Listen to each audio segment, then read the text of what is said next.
mu da aka zo dan kanmu aka dan daina wannan, muka dan har maza suna kiran mu suna neman shawaran mu.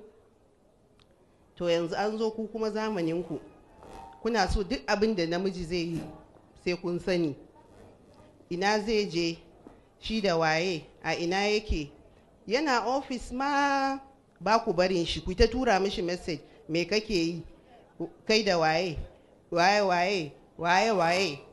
To kuna ku irin rayuwan kenan. To rayuwanku yana da advantage, yana da disadvantage.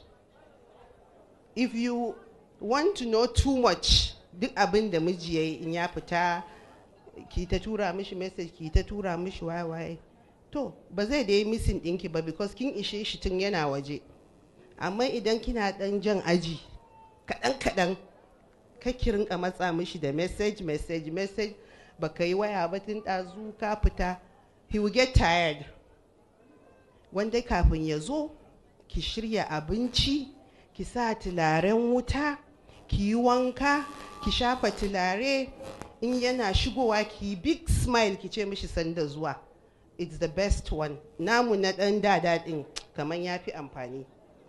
Amma naku na zamani yanzu, miji ina za ka je, kai da waye, yaushe za ka dawo, sai karfe dawa. It's not going to work. Dan in ya fara miki a sabon aure, aje fa wata ran sai ya ce miki, ke na gaji da wannan shegin tambaya, kin matsa rayuwa na.